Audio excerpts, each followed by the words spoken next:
Alrighty, guys, it is 3:30 this Wednesday, July 1st, first day of the third quarter. We wrapped up the second quarter. We're going to get in a couple of weeks into earnings, and that's going to be interesting. I said someone's predicting pretty good earnings season again. We'll see.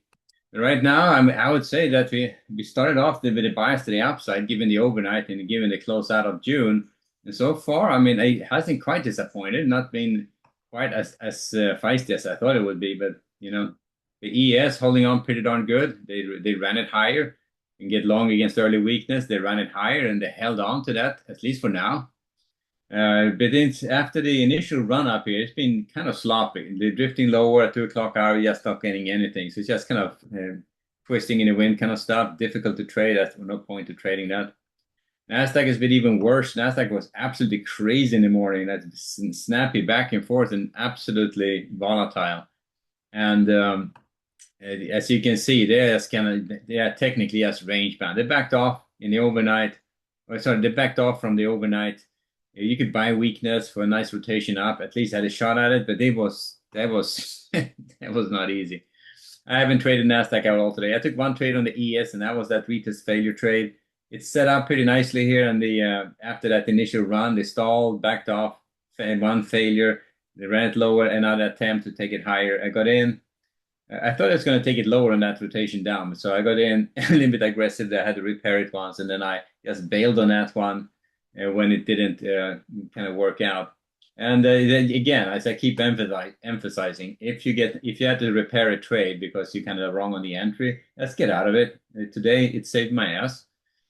Sometimes it'll go in your favor and you'll just beat yourself about it. But trust me, it's much better to lose out on a winning trade than it is to sit and see a winner turn into a loser, and that just sucks. Or have an opportunity to scratch and then see it turn into a loser. That hurts even more.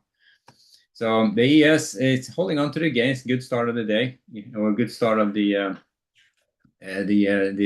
quarter and the month. The news this morning was pretty much slightly on the weekend of the weak side. I have to say, nothing spectacularly strong, but not weak enough for it to derail it. Tomorrow morning we get employment situation, jobless claims, factory orders. Yeah, interesting. I don't know why I was clicking on jobless claims before, but employment situation, jobless claims, factory orders, all coming out at 8:30 tomorrow, Thursday, and then on Friday the markets are closed. All right, so that tomorrow is going to be the last trading day for the week before July 4th weekend. So expect some action in the morning, and then probably it's going to die off in the afternoon pretty quick. So if you don't get your trading done early on, I would not be trading it tomorrow afternoon. It's probably going to be pretty sloppy or just twisting in the wind kind of stuff.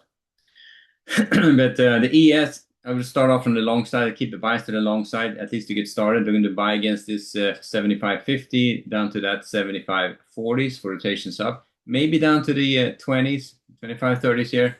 But our buying weakness for rotations higher is kind of the dynamic on the ES in the capital flow part of things. You can see it's holding on pretty good. It's up in this upper range. So there's no reason not to look for potential grind to the upside dynamic, but I would not be like absolutely buying the highs and hopping on the long side of this. Let's be a little bit cautious about your entries. On the Nasdaq, it's going to be anyone's guess. This guy was absolutely weird. They backed off below this 270 area. They're back in this lower range, but not quite selling off either. So that's kind of twisting in the wind.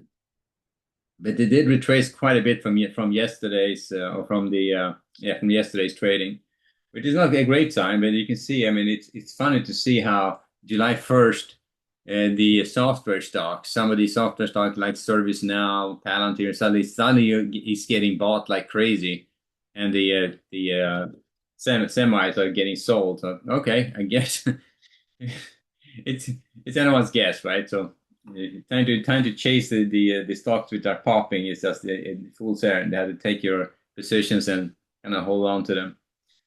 Anyway, so starting range bound on the Nasdaq, we'll see where they're going to go. We know now that if they start taking out these lows here at the about 30,080s, we'll stay on the short side at that point.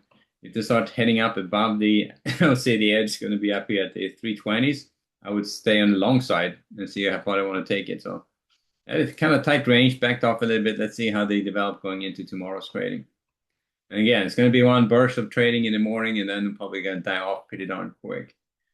On the bond market, I was almost in a trade there, but it kind of interesting how that ran high, ran down in the morning. A very quick retest failure trade. Not enough for me to want to take it though. But it's like this ZA failure. Usually it has been working pretty good, but a few times it wasn't working that great, so I kind of stopped paying attention to it.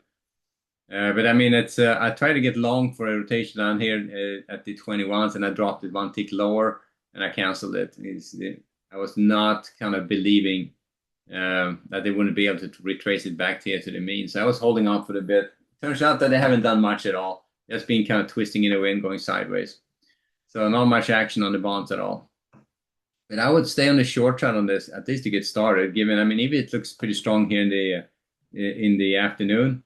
Unless they can get up above that 112, 113, 112.30 to 113 and start retracing, I'm going to probably look for short setups against that 24.25 and then the 12.13, 12.30 to 113.